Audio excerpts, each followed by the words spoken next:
12.3 비상계엄이 내란입니까? 그 부분은 내란 혐의로 기소가 돼서 지금 재판이 예정되어 있는 상황이라 제가 뭐 그 부분에 대해서는 단정적으로 말씀드릴. 형법상 내란죄 구성 요건이 뭡니까? 내란죄 구성 국헌 요건. 문란 목적으로 폭동을 일으키면 내란. 그러면 상식적으로 대통령이 국헌을 문란한 목적으로 폭동을 일으킬 수 있습니까? 상식적으로 판단해 보십시오. 그 부분은 상식선에서 접근한다기보다도 드러난 사실관계를 통해서 법원에서 최종 판단할 사안으로 생각합니다. 비상계엄의 발동 요건 뭡니까? 전시사변 이에 준하는 비상사태죠. 그러면 그 발동 요건에 대한 고유 권한 누구 거입니까? 1차적인 판단 권한은 대통령이 있습니다만 그 판단이 옳았는지에 대해서는 이제 별도의 또 문제라고 생각을 합니다. 거대 야당이 그동안에 예를 들어서 탄핵 폭주 29차례 했죠. 또 입법 폭주 38차례 거부권 행사했죠. 특검 폭주 23차례 했죠. 또 예산안 폭주 이런 게 결국 윤석열 정부의 기능을 마비시켜서 결국 12.3 비상계엄의 도화선이 됐다. 이런 주장 어떻게 생각하십니까? 공소장에 보게 되면 기본적으로 국정 상황의 인식에 대한 점으로 첫 번째 이제 그 중요 쟁점 법안에 대한 입법, 이른바 폭주라고 하는 사항, 그다음에 이제 탄핵, 그다음에 예산 삭감, 그 외에 이제 그 부정선거 의혹 한 4가지 정도에 대한 대통령이 문제의식을 가졌다라고 공소장에 기재가 된 것으로 알고 있습니다. 공수처가 내란죄에 대한 수사권이 있습니까? 그 부분은 앞으로도 계속 다투어질 문제로 생각을 합니다. 기본적으로 이제 기소가 가능하지 않은 직권남용을 토대로 한 기본 범죄를 내란죄에 대한 수사권은 어디 있습니까? 내란 범죄에 대해서 경찰이 가지고 있다는 점은 경찰이 가지고 이론이 어디도 있죠. 없죠. 내란죄에 대한 수사권이 없습니다. 직권남용으로 기소한다 있을 수 없죠. 헌법 84조 뭡니까? 대통령은 예를 들어서 내란 외환의 죄를 범하지 않은 경우를 빼고서는 죄익적 형사소추 당하지 아니한다라고 되어 있습니다. 그러면 직권남용으로 아무리 한다고 할 수가 없습니다. 만약에 한다고 해도 공수처는 공수처법 31조 가지고 하는데 공수처법 31조는 대통령에 해당되지 않습니다. 대통령에 해당되는 조항 공수처법 26조. 만약에 내란죄로 기소는 안 했는데 수사라도 하겠다 하면은 검찰이 해야 됩니다. 그래서 그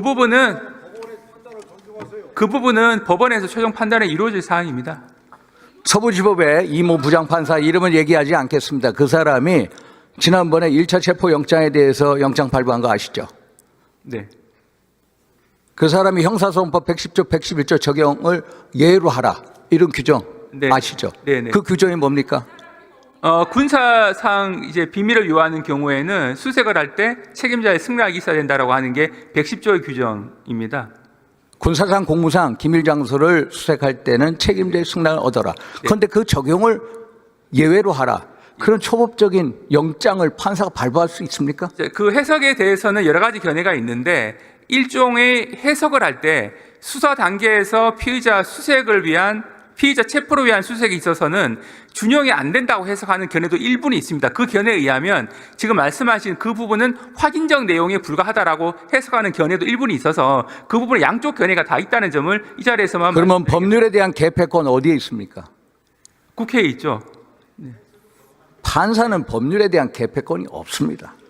검찰이 예를 들어서 검찰이 공수처 위법 수사를 받아다가 대통령에 대한 구속영장 기간 연장을 한번 신청했죠. 불어댔죠.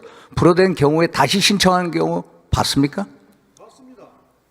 처음 봤죠, 이번에. 그렇죠. 처음 보셨죠. 흔히 있는 일은 아니죠. 다 처음 봤다. 그런데 또 불어했습니다. 그러면은 취소해야 되는 거 아닙니까? 석방해야 되는 거 아닙니까? 그 부분은 이제 구속 연장을 불허했다는 것과 구속을 유지하는 것이 적절한지는 별개의 문제이기 때문에 수사팀에서 그럼 별개의 문제로 판단한 것으로 생각합니다. 이 검찰이라는 게 공소를 제기하는 소추 기관이자 인권 피해를 방지하는 인권 보호 기관의 역할도 하고 있습니다. 왜 우리가 검사라는 제도를 만들었습니까? 1789년 불란사 혁명 이후에 만든 겁니다. 그러면은 적어도 기본적으로 기간 연장을 2번이나 불허했으면 당연히 구속 취소를 해야죠. 그런데 공수처 위법 수사에 같이 타서 결국은 검찰도 동조를 해버린 격입니다. 그래서 너무 유감스럽습니다. 그래서 그 부분은 이제 윤석열 피고인 측에서 구속 취소 신청을 해서 이번에 20일 날 기일이 잡혀 있으니까 법원에서 일단 또 잠재적인 판단을 할 것으로 생각을 합니다. 차관님께서는 헌법재판소가 탄핵 심판 공정하다고 보십니까? 그 부분은 제가 이 자리에서 저는 대단히 불공정하다고 봅니다. 있습니다. 죄송스럽습니다만 불공정하다 봅니다.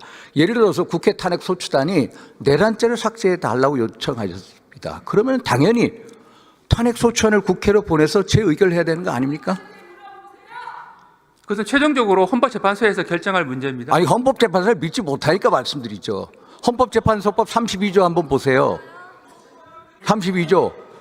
재판 중이나 수사 중인 자료 송부를 요구할 수 없습니다. 그런데 송부 요구했습니다.